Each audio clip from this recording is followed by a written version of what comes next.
Good afternoon students. আজকে নতুন এক ক্লাস নিয়ে আবার আমরা চলে এসেছি তোমাদের সামনে। ঠিক আছে, পূর্বে আমরা যে জিনিসগুলো আলোচনা করেছিলাম সেগুলো তোমরা বেশ খুব ভালোভাবে জেনেছো এবং তার খুব সুন্দরভাবে তোমরা সবার উত্তরও দিতে পেরেছো। তার জন্য আমি খুব খুশি যে তোমরা বাড়িতে গিয়ে বা আমি যেটুকু বলেছি তোমরা সেটা খুব ভালোভাবে বুঝতে পেরেছো। ঠিক আছে, তো দেখো আমরা লাস্ট যে ক্লাসটা করেছিলাম সেখানটায় আমরা পড়েছিলাম শিলা, অর্থাৎ শিলা থেকে মাটি কিভাবে সৃষ্টি হয় সেটাও আমরা জেনেছিলাম, তাই তো? সবার মনে পড়ছে তো? আচ্ছা, তো দেখো এই যে মাটি যখন সৃষ্টি হলো, মাটি কি দু একদিনের মধ্যে সৃষ্টি হয়? সৃষ্টি হয় না। একটা আদর্শ মাটি বা যদি একটা পরিপূর্ণ মাটি তৈরি হতে কত সময় লাগতে পারে বলেছিলাম আমি? প্রায় তোমার 1000 বছরও লাগতে পারে। আবার সেটা যদি রুক্ষ শুষ্ক জায়গায় হয়, যেখানে বৃষ্টিহীন অঞ্চল, সেখানে আবার সেটা 1000-এর বেশি লক্ষ লক্ষ বছরও লেগে যেতে পারে, তাই না? দেখো তো, এত সময় ধরে এত দীর্ঘ সময়ের পরে যখন একটা মাটির সৃষ্টি হচ্ছে, মাটি তৈরি হচ্ছে, এবং এই মাটির ওপরে আমরা কিন্তু ব্যাপকভাবে নির্ভরশীল। নির্ভরশীল তো আমরা মাটির ওপরে, কি মনে হয়? আচ্ছা, তো মাটির উপরে কিন্তু আমরা ব্যাপকভাবে নির্ভরশীল।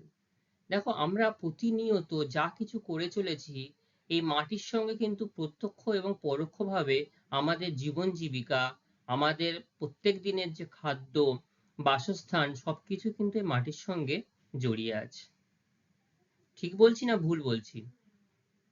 আচ্ছা, কিভাবে জড়িয়ে আছি আমি জাস্ট তোমাদের সামনে দু একটা কথা একটু বলি। দেখো আমরা যাই কিছু খেতে যাই না কেন, আমাদের দৈনন্দিন খাদ্যের চাহিদা মেটানোর জন্য সবকিছু কিন্তু মাটিতেই ফলন হচ্ছে। বড় উদ্ভিদ থেকে শুরু করে যে কোনো শাক সবজি সবকিছু কিন্তু মাটিতেই উৎপাদন হয়। আবার আমরা যখন বাসস্থান তৈরি করব তখন কিন্তু মাটির ওপরে আমাদের নিজেদের অট্টালিকা তৈরি করব। কেউ যদি 10 তলা ফ্ল্যাটে থাকে, সে যদি মনে করে আমার তো মাটির সঙ্গে যোগাযোগ নেই, তাহলে কথাটা কি সত্য না কথাটা একদমই ভুল? ভুল কথা। কারণ সেই বিল্ডিংটা যদি মাটির সঙ্গে যোগাযোগ না থাকে, সেই বিল্ডিংটা কিন্তু দাঁড়িয়ে থাকতে পারবে না। পারবে কি? তাহলে স্থিতিশীল যে জায়গা, যে জায়গাটা মাটি সহজে নষ্ট হয়ে যায় না, ধস নামে না, সেই জায়গায় একটা বিল্ডিং অনেক দীর্ঘদিন ধরে দণ্ডায়মান থাকবে বা অবস্থান করবে। আর যেখানে মাটির স্থিতি অবস্থাটা নেই, মাটি যেখানে পরিবর্তনশীল, সেখানে যে ধস নেমে যায়, তাহলে বিল্ডিং কি সেখানে দাঁড়িয়ে থাকবে? থাকবে না। তো দেখো সেই জন্য আমি বলছি প্রত্যেকটা ক্ষেত্রেই এই মাটি আমাদের কাছে ব্যাপকভাবে, মাটির ওপরে আমরা ব্যাপকভাবে নির্ভরশীল, তাই না? তো এই মাটির ওপরে যখন নির্ভরশীল, তো মাটিকে বাঁচিয়ে রাখার দায়িত্ব কাদের? কাদের মাটিকে বাঁচিয়ে রাখার দায়িত্ব? এই মাটিকে বাঁচিয়ে রাখার দায়িত্ব কিন্তু আমাদের। কিন্তু আমরা আহ, এখন দেখছি যে মাটি কিন্তু ব্যাপক হারে নষ্ট হয়ে যাচ্ছে। মাটির যে গুণাগুণ ব্যাপক হারে ক্ষয় হয়ে যাচ্ছে, নষ্ট হয়ে যাচ্ছে। আচ্ছা বলো তো আমাকে, মাটির যদি গুণাগুণ নষ্ট হয়ে যায়, তাহলে মাটির কি কোনো ক্ষতি হবে বা আমাদের কি কোনো ক্ষতি হবে? কি মনে হয় তোমাদের? বলো, ক্ষতি হবে? কিভাবে হবে যদি একটু বলো কেউ আমাকে। মাটির উর্বরতা নষ্ট হয়ে যাবে, তাই তো? Very good. তার মানে মাটির উর্বরতা নষ্ট হয়ে যাচ্ছে মানে মাটির গুণাগুণ নষ্ট হয়ে যাচ্ছে। তাহলে মাটির গুণাগুণ, উর্বরতা যদি নষ্ট হয়ে যায়, তার প্রভাব কিসের উপরে পড়বে? উদ্ভিদের উপরে পড়বে। দেখো আমি এইখানে এই যে ছোট্ট একটা ছবি দেখিয়েছি, এই ছবিটায় দেখো এখানে একটা মাটি আছে, একটা আদর্শ মাটি। এই মাটির ওপরে একটা উদ্ভিদ সবে তার প্রথম অবস্থা শুরু হচ্ছে, ছোট্ট থেকে বড় হতে যাচ্ছে। পাশে যে ছবিটা, এই ছবিটা জাস্ট একটু মানে আঁকা ছবি। এই ছবিটাও দেখো, মাটি ওখানটাতে দূষিত হয়ে যাওয়ার ফলে যে বিশাল বড় বড় দুটো গাছ ছিল, সেই গাছ দুটো কিন্তু মানে অবলুপ্তির পথে। গাছগুলো বড় ছিল, পাতা ছিল, সেগুলো দেখো দূষণের ফলে মাটির গুণাগুণ নষ্ট হয়ে গেছে, এবং যে পরিমাণ মাটিতে প্রোটিন, মৌল বা খনিজ থাকা উচিত গাছটা বেড়ে উঠছিল, সেটা কিন্তু আর পাচ্ছে না, তাই না? তাহলে এই মাটিকে সঠিকভাবে যদি মাটি আমরা যদি দীর্ঘদিন ধরে পৃথিবীতে বেঁচে থাকতে চাই, মানুষের অস্তিত্ব টিকিয়ে রাখতে চাই, তাহলে এই মৃত্তিকা এখন যেমন দূষণ হচ্ছে, এই মৃত্তিকার দূষণ থেকে আমাদের প্রতিরোধের উপায় খুঁজে বার করতে হবে, এবং আমাদেরকে সর্বোপরি সচেতন হতে হবে। তা না হলে এই মৃত্তিকাকে আমরা যদি না বাঁচাতে পারি, তাহলে কিন্তু এই পৃথিবীকে আমরা বাঁচাতে পারবো না। আগের ঠিক আগের প্রথম যে ছবিটা আমি তোমাদের দেখিয়েছি, একটু মনে করো, দেখো পৃথিবীর একটা অংশ পুরো সবুজ অংশ দেখা যাচ্ছে, আর একটা অংশ পুরো পৃথিবীতে যেন তাপের প্রভাবে সেই পৃথিবীটা, অর্ধেক পৃথিবী নষ্ট হয়ে গেছে। কারণ কি? সেখানে পরিবেশগত সম্পূর্ণ দূষণ হচ্ছে এবং সবকিছু নষ্ট হয়ে গেছে। এবং এইটা আমাদের মনে রাখতে হবে, শুধুমাত্র মৃত্তিকা দূষণ হলে যে মৃত্তিকায় দূষণ হয় এমন কথাটা নয়, এমন ধারণাটাও ভুল। মৃত্তিকা দূষণ হলে সর্বোপরি পরিবেশ দূষণ হয়, এবং তার প্রভাব কিন্তু সামগ্রিক পরিবেশ তথা আমাদের এই মানব জীবনের উপরে পড়ে। ঠিক আছে? তো আজকে আমাদের আহ মানে জানার বিষয় হচ্ছে মৃত্তিকা দূষণ বা মাটি দূষণ। তোমরা এতক্ষণ ধরেই বুঝতেই পেরে গেছো যে আজকে আমরা কি বিষয় নিয়ে আলোচনা করতে চলেছি। তো চলো আমরা মাটির দূষণ নিয়ে, বা মাটির দূষণ কাকে বলে, এবং এই মাটি দূষণের ফলে আমাদের পরিবেশে কি ক্ষতিকর জিনিস আমরা লক্ষ্য করতে পারি, এবং এইটাকে আমরা কিভাবে রোধ করতে পারি, সেই সম্পর্কে বিস্তারিত আমরা জানবো। ঠিক আছে?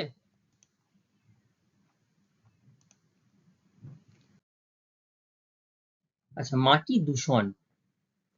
মাটি দূষণ আমরা কাকে বলবো, তার আগে আমি জাস্ট তোমাদের যেটুকু কথা বললাম, আলোচনা করলাম, যে মাটি হচ্ছে জীবনের ধারক বা বাহকও বলতে পারি। মাটি হচ্ছে জীবনের ধারক। কেন? আমি তোমাদের একটু আগে আলোচনা করলাম যে এই যে পৃথিবীর 3 ভাগের 1 ভাগ স্থল, এবং তার উপরে কিন্তু মাটি রয়েছে, এবং হাজার হাজার বছর ধরে এই মাটি বিভিন্ন প্রাকৃতিক শক্তির দ্বারা শিলা থেকে ক্ষয় হয়ে গিয়ে, যেটা আমরা পূর্বের ক্লাসে জেনেছি, মাটির সৃষ্টি হতে গেলে অনেকগুলো নিয়ন্ত্রক রয়েছে, সেগুলো আমরা কিন্তু জেনেছি। তারপরে কিন্তু মাটি তৈরি হয়েছে।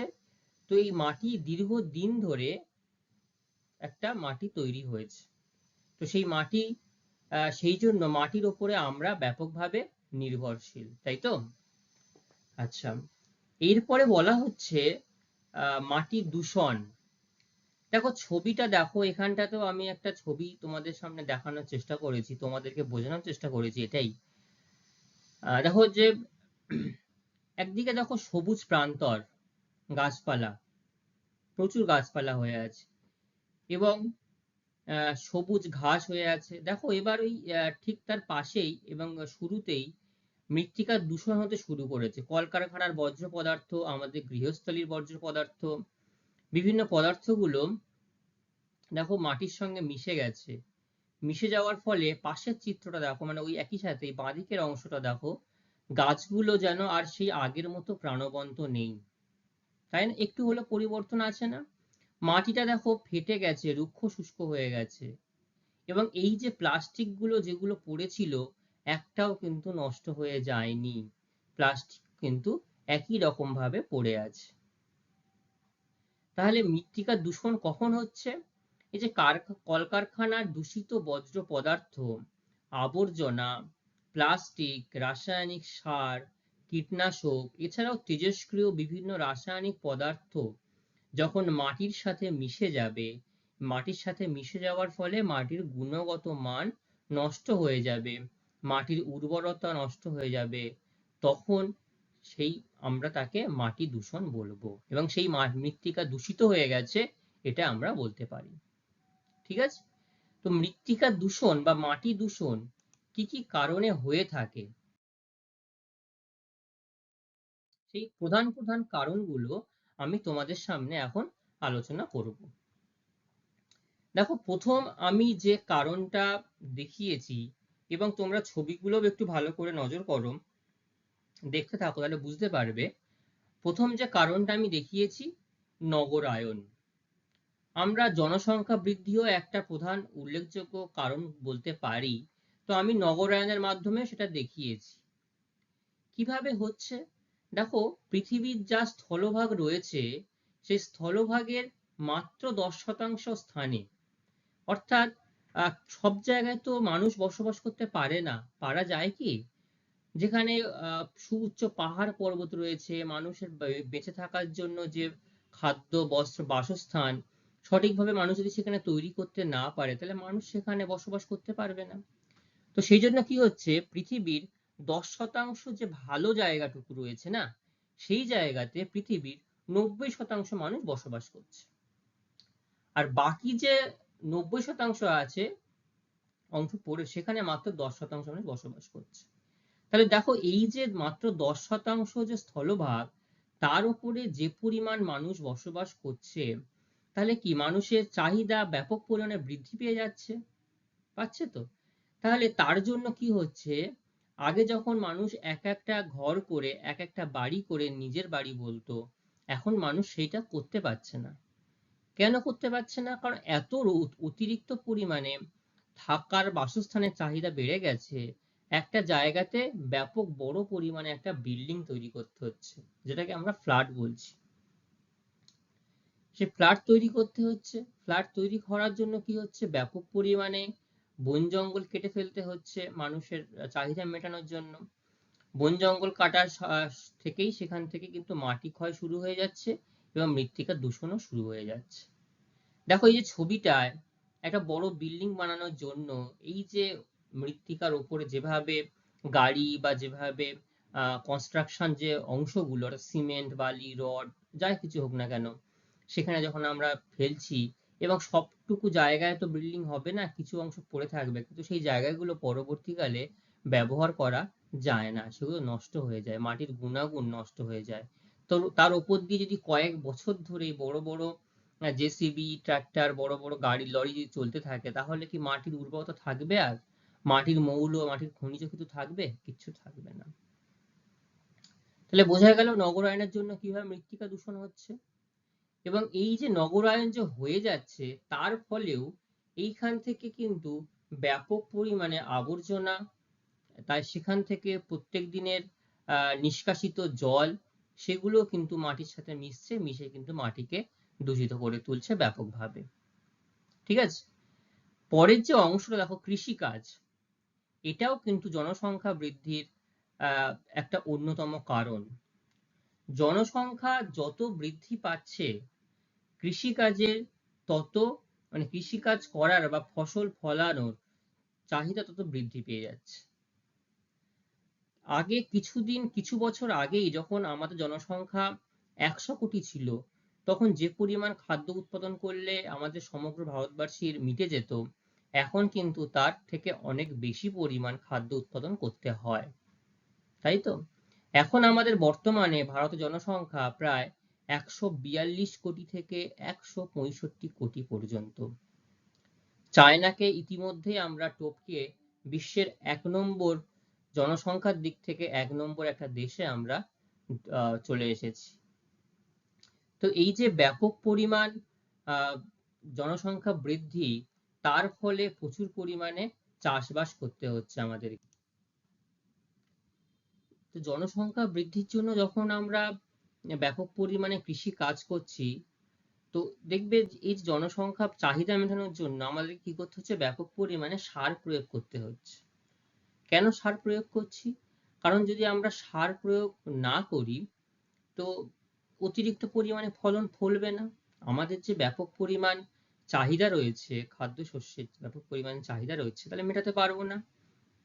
এবং যেমন সারও প্রয়োগ করতে হচ্ছে, তার পাশাপাশি কি করতে হচ্ছে, কীটনাশকও আমাদেরকে প্রয়োগ করতে হচ্ছে। কীটনাশকটা কি? কীটনাশক, কীট মানে কীটপতঙ্গ, তাদেরকে বিনাশ করার জন্য যে ওষুধ বা স্প্রে, দেখো এই যে ছবিটা, এটা কিন্তু একটা কীটনাশকই স্প্রে করা হচ্ছে। ধান গাছে যাতে ধানের যে পাতাগুলো আছে নষ্ট না হয়ে যায় কোনো পোকার দ্বারা, সেই জন্য কীটনাশক স্প্রে করা হচ্ছে। তো এই যে রাসায়নিক সার এবং কীটনাশক প্রয়োগ করার ফলে সেগুলো গিয়ে কিন্তু মাটি কিংবা জলের সাথে মিশে যাচ্ছে। যখনই মিশে যাচ্ছে তখন তার ফলে মাটির যে গুণাগুণ নষ্ট হয়ে যাচ্ছে, এবং দেখা গেল একই শস্যের বহুবার চাষ করছি আমরা, এবং একই জমিতে সেই জমিটা কিন্তু তার যে রেস্ট পাচ্ছে না বলতে গেলে, জমিতে আমরা বারংবার চাষ করছি, তার ফলে সেই মৃত্তিকার গুণাগুণ নষ্ট হয়ে গিয়ে মৃত্তিকা দূষিত হচ্ছে। বোঝা যাচ্ছে? আচ্ছা, এরপরে দেখো শিল্প কারখানা। কি আছে শিল্প কারখানা? তো শিল্প কারখানা, এই যে পয়েন্টটা দেখবে এখানটায় যে যে জায়গায় শিল্প রয়েছে সেইখান থেকে দেখবে শিল্প সে কলকারখানা থেকে একটা দূষিত জল এসে অনেক সময় গঙ্গা নদীতে বা যে কোনো নদীতেই, গঙ্গা নদী বলবো না, যে কোনো নদীতে গিয়ে মিশে যাচ্ছে, বা নদীতেও না মিশে মাটির সাথে মিশে যাচ্ছে, মাটির ওপর দিয়ে প্রবাহিত হয়ে যাচ্ছে। হয়ে যাওয়ার ফলে কি হচ্ছে, ওই দূষিত জলটা মাটির সাথে মিশে গিয়ে সেই জায়গার মাটির গুণাগুণটাকে এবং যে মাটির যে প্রোটিন মৌল ছিল সেগুলো সম্পূর্ণভাবে নষ্ট হয়ে যাচ্ছে। ঠিক আছে? তো নষ্ট হয়ে যাওয়ার জন্য কি হচ্ছে, আমরা আর সেই মাটিকে আগের মতো ব্যবহার করতে পারছি না। ফলে মাটির গুণাগুণ নষ্ট হয়ে গেলে মাটি দূষিত হয়ে গেল, তাই না? ক্ষতিকারক পদার্থ মিশে যাওয়া মানেই তো মাটি দূষণ হয়ে গেল। তাহলে সেই মাটিটাকে আর ব্যবহার করা যাচ্ছে না। এইভাবে শিল্প কলকারখানার দ্বারা মৃত্তিকা দূষণ হতে পারে। ঠিক আছে? বোঝা গেল? তাহলে মাটি দূষণের এখনো অবধি আমরা 3টি পয়েন্টের জন্য আলোচনা করলাম। একটা নগরায়ন সম্পর্কে বললাম, কৃষি কাজ সম্পর্কে বললাম, শিল্প কারখানা সম্পর্কে বললাম, তাই না? দেখো এই যে 3টি কারণ বলেছি, সবগুলোই জনসংখ্যা বৃদ্ধির জন্য ব্যাপকভাবে কিন্তু দায়ী। ঠিক আছে? শিল্প কারখানাও দেখো যখন জনসংখ্যা বৃদ্ধি পাচ্ছে, দৈনন্দিন জীবনের আমাদের যা কিছু ব্যবহার করি তারও চাহিদা ব্যাপকভাবে বেড়ে যাচ্ছে, তার জন্য ব্যাপক পরিমাণে উৎপাদন করতে হচ্ছে, ফলে শিল্প কারখানা বেড়ে গিয়ে তার জন্য মাটি দূষিত হচ্ছে। ঠিক আছে? পরবর্তী আর কি কি কারণ তোমাদের সামনে আলোচনা করবো, দেখো আবর্জনা। কি আবর্জনা? আচ্ছা, আমরা আমাদের বাড়িতে দৈনন্দিন কাজে কি কি আবর্জনা বাড়ি থেকে নির্গত হয় আমাকে একটু বলো তো কেউ কেউ। প্রত্যেক দিনের সবজির খোসা আবর্জনা, ভেরি গুড। মাছ মাংস থেকে কোনো আবর্জনা নির্গত হয়? হয়। মুরগির ডিম, এই ডিমের যে খোসা এটা কিন্তু সহজে মাটির সাথে মিশে যায় না। ঠিক আছে? বা মাংস, বা যদি বলতে পারি আমরা আহ যদি মাংসের ছোট ছোট খন্ড খন্ড, সেগুলো কিন্তু মাটির সাথে সহজে মিশে যায়, খুব একটা অসুবিধা হয় না। বাড়ি থেকে আর কি কি বেরোয়? ব্যাপক পরিমাণে একটা প্লাস্টিক বেরোয়, তাই না? এছাড়াও ধরো যে কোনো খেলনার জন্য যে ব্যাটারি আমরা ব্যবহার করি, ব্যাটারিও শেষ হয়ে গেলে সেখান থেকে একটা ব্যাটারি থেকে একটা নিষ্কাশন হচ্ছে। আমরা নিত্য নতুন প্রচুর পরিমাণে বৈদ্যুতিক জিনিস ব্যবহার করি। আমরা আজকে তো খুব বৈদ্যুতিকভাবে নির্ভরশীল। টিভি, ল্যাপটপ, কম্পিউটার, মোবাইল, একটা বাড়িতে এখন 5 জন থাকলে 5 জনেরই 5টা মোবাইল থাকে।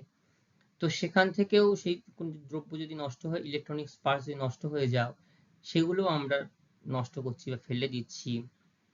এছাড়াও থার্মোকল হতে পারে, প্লাস্টিক হতে পারে, যা কিছু কিনছি তাদের একটা বাক্স প্লাস্টিক, এগুলো।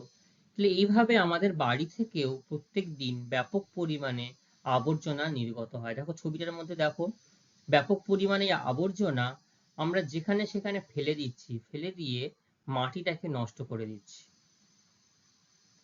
মাটিটাকে নষ্ট করে দেওয়ার জন্য মাটির গুণাগুণ সম্পূর্ণ হারে নষ্ট হয়ে যাচ্ছে। তো তখন মৃত্তিকা দূষণ হয়ে যাচ্ছে। ঠিক আছে? আচ্ছা, এরপরে যেটা কারণ সেটা মৃত্তিকা, এই যে দূষণের জন্য অ্যাসিড বৃষ্টি একটা অন্যতম কারণ। অ্যাসিড বৃষ্টি কিভাবে হয়? অ্যাসিড বৃষ্টি হয় বায়ুতে যে উপস্থিতকারী বিভিন্ন দূষণকারী পদার্থগুলো রয়েছে, ঠিক আছে, যেমন দেখা গেল সালফিউরিক অ্যাসিড, যেগুলো যখন সেটা দেখো ছবিটার মধ্যে দেখো সালফিউরিক অ্যাসিড আর তোমার নাইট্রিক অ্যাসিড যখন বৃষ্টির সাথে সাথে পৃথিবীতে চলে আসে, মানে ভূপৃষ্ঠে এসে পৌঁছায়, তখন এগুলো এই দূষিত জলটা মাটির সাথে মিশে যায়। মিশে গিয়ে মাটির সাথে যে আহ কি বলবো, উপকারী যে খনিজ পদার্থগুলো থাকে, যে মৌলগুলো থাকে, সেগুলোকে নষ্ট করে দেয়। নষ্ট করে দিয়ে কি করছে, নষ্ট হয়ে যাওয়ার ফলে মাটির গুণাগুণটা সম্পূর্ণভাবে ধ্বংস হয়ে যাচ্ছে। তো এই যে অ্যাসিড বৃষ্টিটা হচ্ছে, অ্যাসিড বৃষ্টির জন্য উদ্ভিদও যেমন ব্যাপক হারে ক্ষতিগ্রস্ত হচ্ছে, তার সাথে সাথে সাথে দেখো মৃত্তিকাও ব্যাপকভাবে ক্ষতিগ্রস্ত হচ্ছে। বোঝা গেল? তো এই যে মাটি এখানটায় যে হচ্ছে, তো আমি তোমাদের যেটা বলছিলাম সেটা হচ্ছে যে সালফার ডাই অক্সাইড, ঠিক আছে, এই যে SO2 সালফার ডাই অক্সাইড আর নাইট্রাস অক্সাইড, এটা যখন উপরে গিয়ে মেঘের সাথে অর্থাৎ H2O জলের সাথে যখন মিশে যাচ্ছে, মিশে যাওয়ার জন্য কি হচ্ছে, মিশে যখন যাচ্ছে তখন সেটাকে H2SO4 আর HNO3 অর্থাৎ নাইট্রিক অ্যাসিড আর তোমার হচ্ছে সালফিউরিক অ্যাসিড রূপে পৃথিবীতে চলে আসছে, আসার জন্য অ্যাসিড বৃষ্টি হচ্ছে। তো দেখো মৃত্তিকা যেমন ভাবে ক্ষতিগ্রস্ত হচ্ছে, তার সাথে সাথে গাছটাও নষ্ট হয়ে গেছে। বিভিন্ন ধরনের ভারী ধাতু, দেখবে বিভিন্ন খনিজ অঞ্চল যেগুলো রয়েছে, সে খনিজ অঞ্চলে ছাড়াও যেখানে কলকারখানা স্থাপন করা হয়েছে, সেখানে এই ছবিটা আমি দেখিয়েছি এখানটাতে, এখানেও কিন্তু তোমার এই কলকারখানা থেকে ব্যাপক পরিমাণে একটা যেমন পদার্থ এসে মিশছে, এবং সেখানেও কিছু কিছু পরিমাণে ভারী ধাতুর মিশ্রণ ছোট ছোট থাকে, সেগুলো এসে যদি মাটির সাথে মিশে যায়, তাহলে কিন্তু আমাদের মৃত্তিকাও ব্যাপক হারে ক্ষতিগ্রস্ত হতে পারে। তো ভারী ধাতু বলতে এখানে সীসা, পারদ, আর্সেনিক এগুলোকে আমরা উল্লেখ করতে পারি। এইগুলো যদি মাটির সাথে মিশে মাটির গুণাগুণ নষ্ট হয়ে যায়, তাহলে মাটির উর্বরতা হ্রাস পেয়ে যাবে। মাটির উর্বরতা যদি হ্রাস পেয়ে যায়, তাহলে আমরা সেই মৃত্তিকাকে আর আগের মতো করে ব্যবহার করতে পারবো না। বোঝা গেল? আচ্ছা,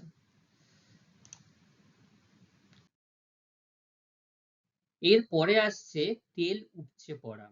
তো তেল উপচে পড়া, এটা আমরা বুঝতেই পারছি। দেখো বিভিন্ন সময় যখন রাস্তা দিয়ে বা যে কোনো জায়গা দিয়ে যদি তেলের ড্রাম বা যদি কিছু নিয়ে যাওয়া হয়, যদি সেই তেল যদি লিক করে মাটির উপরে চলে আসে, বা পরিবহনের সময় বিভিন্ন চলন্ত গাড়ি থেকেও যে তেল নির্গত হতে থাকে, সেগুলো মাটির সাথে জলের মাধ্যমে গিয়ে, বৃষ্টির জল সেই জলের মাধ্যমে গিয়ে মাটির সাথে মিশে যাচ্ছে। তার জন্য কি হচ্ছে, এই জ্বালানির উপস্থিত যে রাসায়নিক গুলো, এই রাসায়নিক গুলো মাটির গুণমানকে নষ্ট করে দিচ্ছে, করে চাষের অনুপযুক্ত করে তুলছে। ঠিক আছে? এই রাসায়নিকগুলি মাটির মাধ্যমে ভূগর্ভস্থলে প্রবেশ করে মৃত্তিকা দূষণ বেড়ে যাচ্ছে। ঠিক আছে? আচ্ছা, এরপরে হচ্ছে, দেখো ছবিটার মধ্যে আমি তোমাদের দেখিয়েছি কিভাবে মাটির ওপরে একটা জ্বালানি পদার্থ তেল পড়ে যাওয়ার জন্য মাটির উপরের অবস্থাটা কেমন হয়ে গেছে। এই মাটির উপরিস্তরটা কিন্তু সহজে আহ আগের অবস্থায় ফিরে পাওয়া যাবে না, দীর্ঘ দিন লাগবে এইটাকে মানে আগের অবস্থায় ফিরিয়ে নিয়ে যেতে। তো আমাদের সেই দিক থেকে আমাদের সচেতন থাকতে হবে, যাতে মৃত্তিকাকে আমরা সহজে নষ্ট না করতে হয়। এছাড়াও তাপবিদ্যুৎ এবং পারমাণবিক বিদ্যুৎ কেন্দ্র, দেখবে যে বিভিন্ন তাপবিদ্যুৎ কেন্দ্রগুলো রয়েছে, তারপরে তোমার পারমাণবিক বিদ্যুৎ কেন্দ্র যেগুলো রয়েছে, তারপরে ইটভাটা রয়েছে, এদের থেকেও তেজস্ক্রিয় বিভিন্ন বজ্র পদার্থ মাটিতে মিশে মাটির দূষণ ঘটায়। এইভাবে দূষিত মাটিতে তখন ফসল এবং উদ্ভিদ আর হতে পারে না, তেজস্ক্রিয় বিকিরণের প্রভাব থাকে, হতে পারে না। দেখো এই নিচের ছবিটা, এটা হচ্ছে 2011 সালে জাপানের একটা পারমাণবিক কেন্দ্রের ছবি। এখানে পারমাণবিক কেন্দ্রে যান্ত্রিক গোলযোগের জন্য ব্যাপক পরিমাণে একটা বিস্ফোরণ ঘটেছিল, এবং বিস্ফোরণের জন্য এই অংশ থেকে যে বিস্ফোরিত পদার্থগুলো বেরিয়ে পড়েছিল, সেগুলো মাটিতে মিশে গেছে। তাই মিশে যাওয়ার জন্য কি হয়েছিল, সেই মাটির গুণাগুণ সম্পূর্ণভাবে নষ্ট হয়ে গেছিল, সহজে সেই মাটিকে আর আগের মতো করে তোলা যাবে না, তার জন্য আমাদের প্রচুর সময় লাগবে। তো এই যে কারণগুলো আমি তোমাদের সামনে আলোচনা করলাম প্রথম থেকে, এই কারণগুলোর জন্য মৃত্তিকা প্রধানত ভাবে দূষিত হতে পারে বা দূষিত হয়।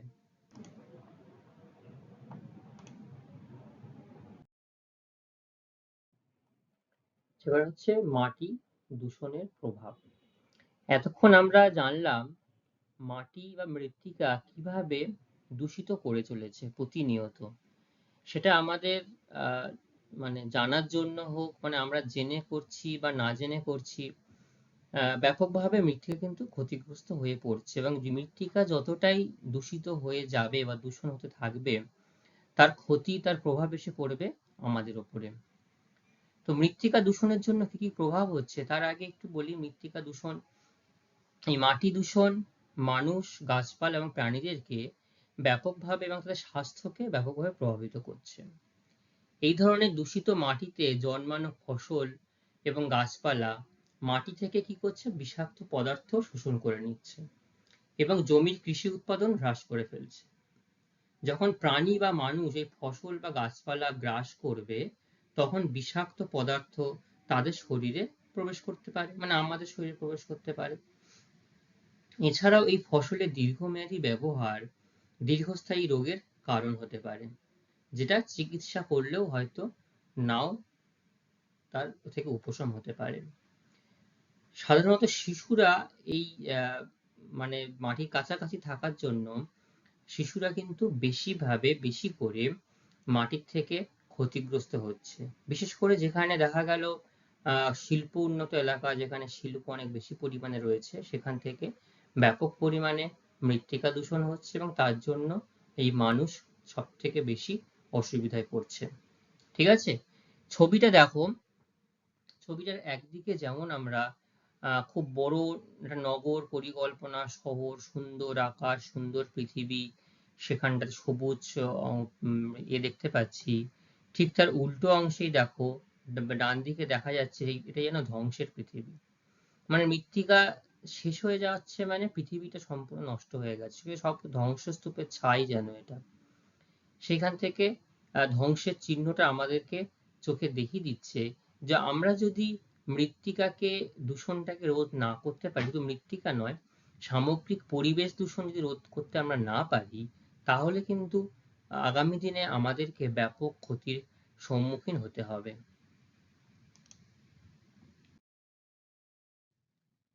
কিভাবে ক্ষতিগ্রস্ত হচ্ছি আমরা?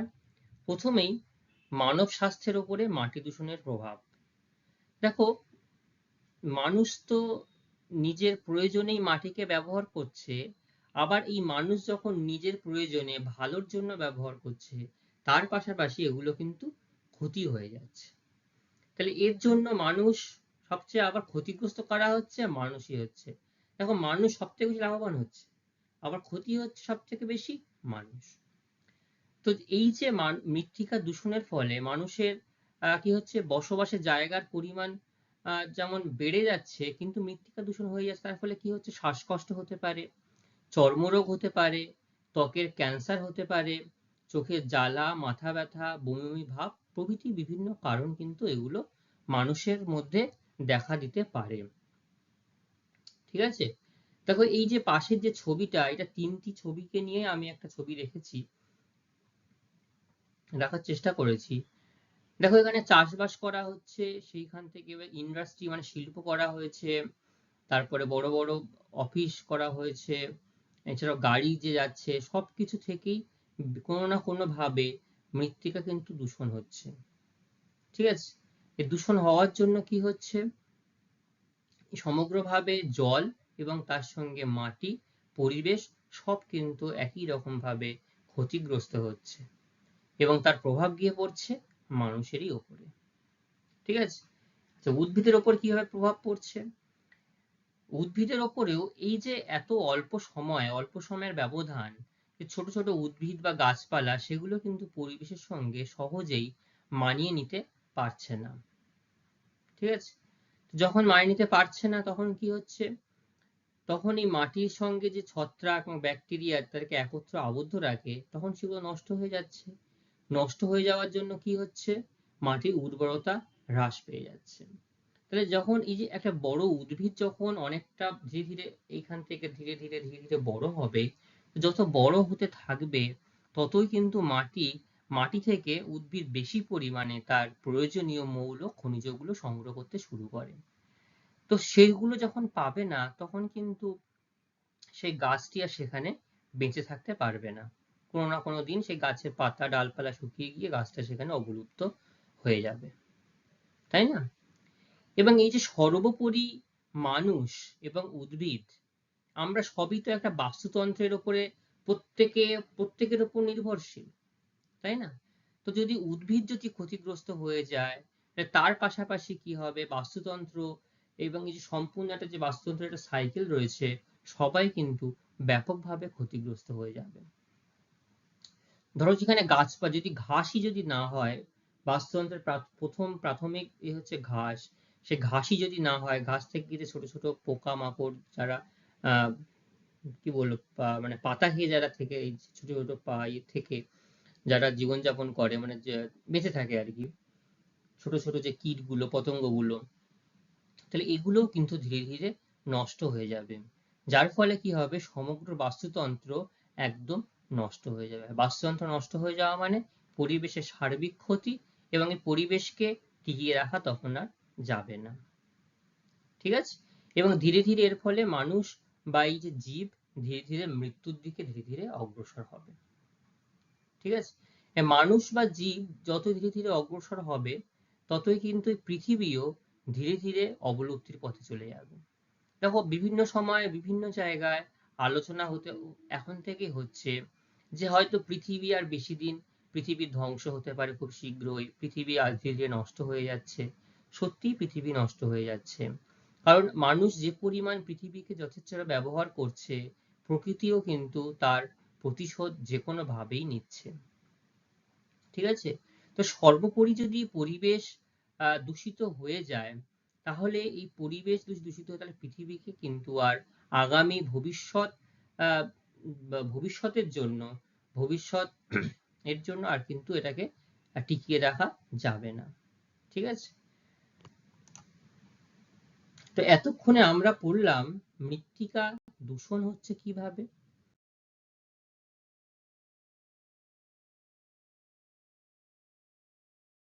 এবং এই মৃত্তিকা দূষণ থেকে বাঁচার কি উপায় আছে, কি কি উপায় আমরা জানি।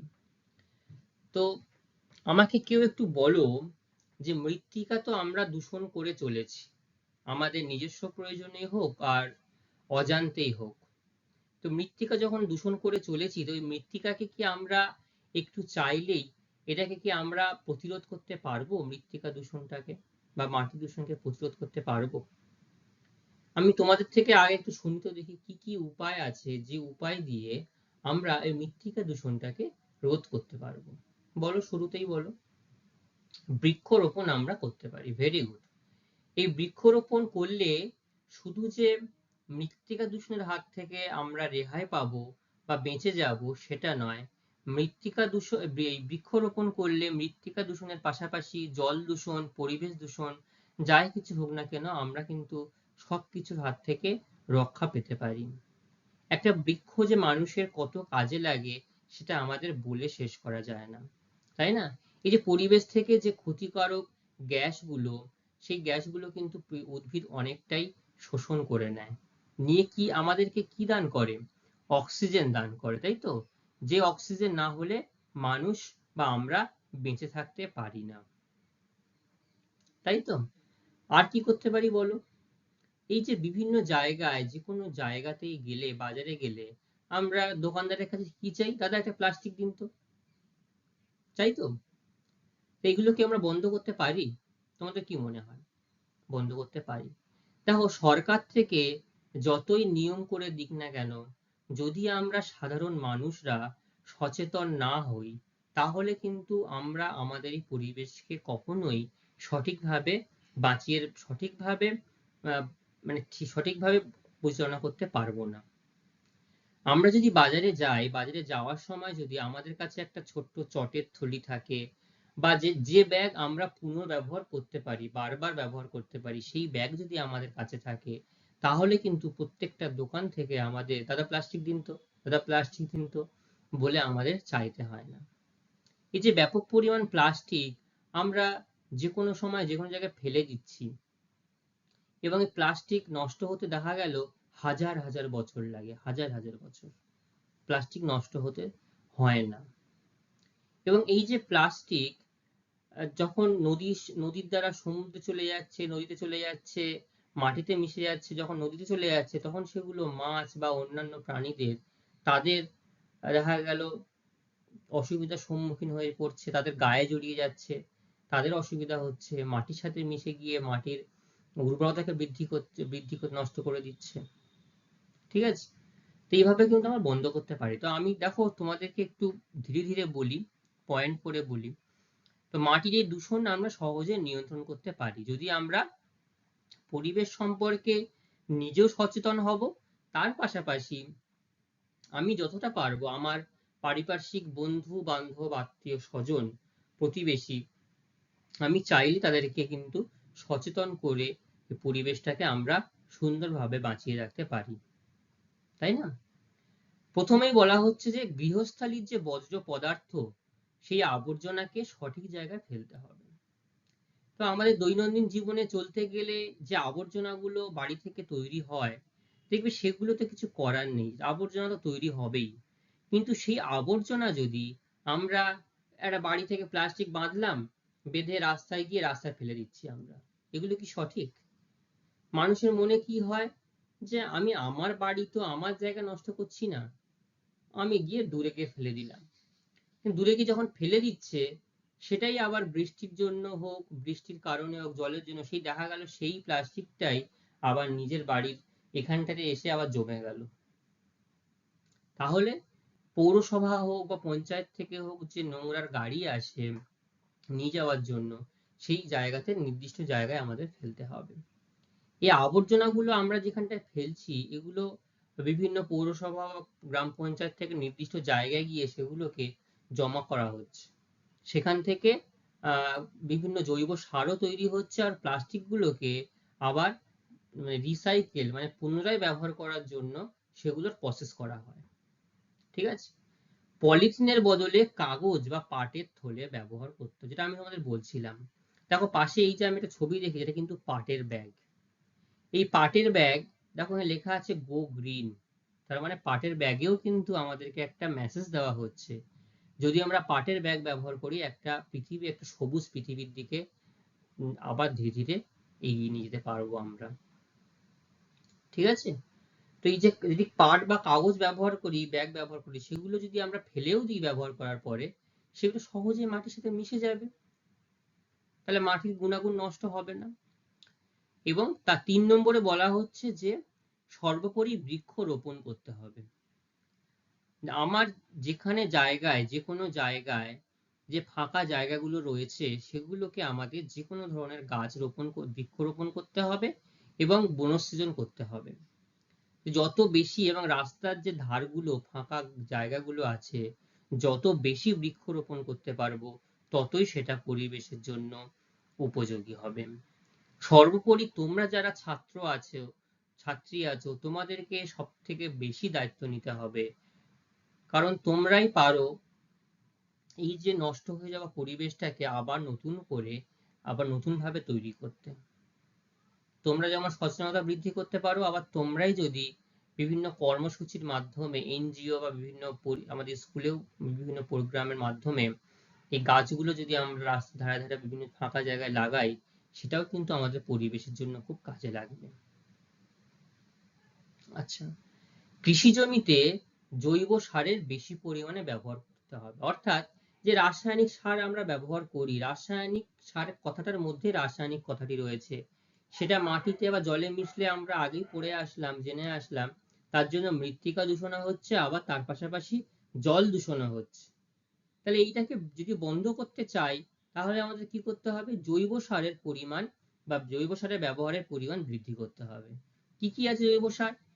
বিভিন্ন কম্পোস্ট সার হতে পারে, জৈব সার, গোবর সার যেগুলো, সেগুলো হতে পারে, বা অনেক সময় পাতা, সেগুলো পচে গিয়ে একটা জৈব সারের হতে পারে, সেগুলোকে যতটা পারি আমরা ব্যবহার করতে পারি। বা এই যে খড় পচা, খড়, তারপরে সবজির খোসা, সেগুলো এক জায়গায় রাখলে ধীরে ধীরে পচে যায়, সেগুলোকে আমরা একটা জৈব সার হিসেবে ব্যবহার করতে পারি। ঠিক আছে, এবং বলছে 5 নম্বরে স্কুলের বা বাড়ির আশেপাশের মানুষদের সচেতন বৃদ্ধি করতে হবে। তোমাদেরকে বলছিলাম যে আমাদেরকে সেটা সচেতনতার দায়িত্ব নিতে হবে, মানুষকে সচেতন করতে হবে যে প্লাস্টিক ব্যবহার করলে এখন যেমন আমি আপনারা সবাই ক্ষতিগ্রস্ত হচ্ছি, আগামী ভবিষ্যৎ জীবনে কিন্তু ক্ষতিকর হবে, সেইটা সম্পর্কে সবাইকে জানাতে হবে, বোঝাতে হবে, তবেই মানুষ এই প্লাস্টিক ব্যবহার থেকে বিরত থাকতে পারবে। ঠিক আছে, এরপরে দ্রব্যের পুনর্ব্যবহার করা। দেখা গেল যেটা বললাম আমি, যে একটা ছোট সাদা বা কালো প্লাস্টিক নিয়ে আসলাম, এসে ফেলে দিলাম, সেটা না করে এমন ব্যাগ বা এমন দ্রব্য বা থলি আমাদের ব্যবহার করা উচিত যেটাকে আমরা বারবার ব্যবহার করতে পারবো। ঠিক আছে, দেখো এই যে RRR বলে একটা কথা আছে, সেটা তোমরা পরে জানবে। ঠিক আছে, রিইউজ, রিসাইকেল আর রিডিউস। এর অর্থ দেখো যে প্লাস্টিক যে ওয়েস্ট গুলো আসছে, এই যে প্লাস্টিক দ্রব্যগুলো, এগুলোকে আমরা নির্দিষ্ট পরিবহনের মধ্যে গিয়ে রিসাইক্লিং সেন্টার যেটা, সেটা সরকার চালিত যে বিভিন্ন কেন্দ্র, সেখানে আমরা জমা করছি, সেখানকার কর্মীরা সেটাকে বাছাই করছে। কি বাছাই করছে? প্লাস্টিকের দ্রব্য আলাদা করছে, ধাতব দ্রব্য আলাদা করছে, কাঁচা দ্রব্য যেগুলো পচনশীল দ্রব্য সেগুলো আলাদা করছে। আলাদা করার ফলে কি হচ্ছে, সেটাকে আবার প্রস্তুতকরণ করছে, আবার ধোয়া হচ্ছে, ধুয়ে সেটাকে আবার তার সঙ্গে আবার বিভিন্ন প্রযুক্তিগত ধারণা মিশিয়ে সেটাকে নতুন করে প্রোডাক্ট তৈরি করা হচ্ছে। দেখো এরকম জলের বোতল বা দড়ি, প্লাস্টিকের দড়ি, প্লাস্টিকের পাইপ, এগুলো ব্যবহার হচ্ছে। এবং এগুলো যে শুধু আমাদের মানুষের দায়িত্ব তা নয়, সরকারকেও ব্যাপকভাবে এগিয়ে আসতে হবে যাতে মানুষকে আরো সুস্থ রাখা যায়। এর জন্য এখন দেখবে চায়না দেশটি একটা প্রোডাক্ট, মানে একটি প্রোডাক্ট বলবো না, তারা সবকিছুই প্রোডাক্ট তৈরি করছে মানে কি বলবো, ইউজ অ্যান্ড থ্রো, মানে ইউজ করো, ছুঁড়ে ফেলে দাও। দেখো কত প্লাস্টিকের দ্রব্য তোমার বাড়িতেও আছে যেটা আমরা আর পুনরায় ব্যবহার করতে পারছি না। ইউজ অ্যান্ড থ্রো, ইউজ করছি, থ্রো করে ছুঁড়ে ফেলে দিচ্ছি, সেটা গিয়ে কিন্তু পরিবেশে ব্যাপকভাবে পরিবেশকে দূষিত করে তুলছে। ঠিক আছে, তো এইগুলো যদি আমরা করি তাহলে কিন্তু মৃত্তিকা দূষণ থেকে আমরা অনেকটাই বেঁচে থাকতে পারবো। কি কি করা উচিত নয় আমাদের? যেখানে সেখানে আবর্জনা ফেলবো না, এটা 1 নম্বর গেল। আচ্ছা, গাছপালা কাটবো না আর গাছপালাকে ক্ষতিও করব না। সেই প্রসঙ্গে একটা জিনিস আমার মনে আসলো, আমরা যখন বৃক্ষ রোপণ করব, যে বৃক্ষটাকে রোপণ করব, তুমি 10টা বৃক্ষ রোপণ করতে হবে না, একটা বৃক্ষই রোপণ করো, কিন্তু সেই বৃক্ষটাকে সঠিকভাবে যেন আমি তার পর্যবেক্ষণ করি, সঠিকভাবে সেই বৃক্ষটাকে ছোট থেকে যেন বড় করতে সাহায্য করি। আমি জাস্ট বৃক্ষটাকে রুই দিয়ে চলে আসলাম, পরের দিন গিয়ে দেখা গেল কোনো গবাদি পশু বা কোনো কুকুর বা কোনো পশু সেটাকে নষ্ট করে দিচ্ছে, সেটা যাতে না হয় আমাদেরকে খেয়াল রাখতে হবে। বোঝা গেল?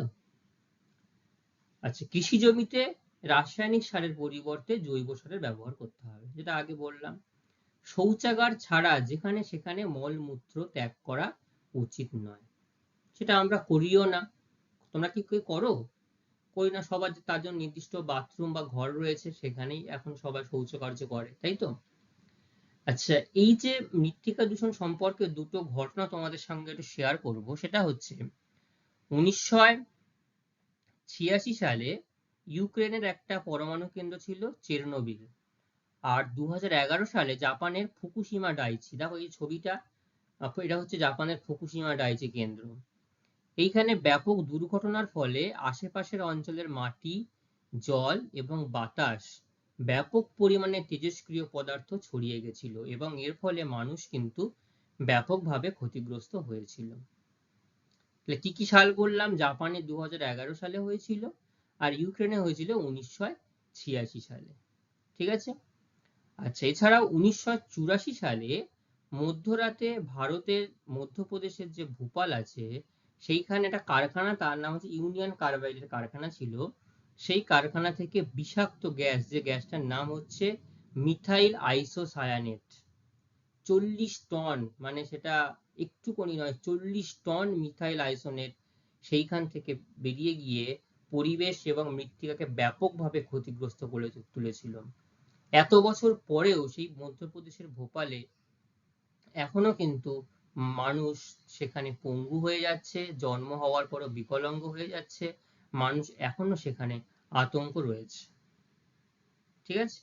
এই ঘটনাগুলোকে আমরা একটু সচেতন হলেই এড়িয়ে যেতে পারি এবং আমরা সুস্থ এবং সুন্দর পৃথিবীটাকে সামনে নিয়ে চলতে পারবো। ঠিক আছে? এখান থেকে কিছু গুরুত্বপূর্ণ প্রশ্ন আমি তোমাদের সামনে রেখেছি। এই প্রশ্নগুলো তোমরা সবাই খুব ভালোভাবে একটু দেখে আসবে। পরের দিন এইগুলো নিয়ে আমি তোমাদেরকে জিজ্ঞাসা করব। আর এই মৃত্তিকা দূষণ সম্পর্কে কারোর কোনো কি জিজ্ঞাসা আছে, জানার আছে? আচ্ছা, তো আজকের ক্লাস আমাদের এই পর্যন্তই থাকবে। পরবর্তী আবার অন্য কোনো ক্লাসে আমাদের দেখা হবে। সবাইকে অসংখ্য ধন্যবাদ। সবাই ভালো থাকবে এবং যেটা বললাম সেটা বাড়ি থেকে একটু ভালো করে দেখে আসবে।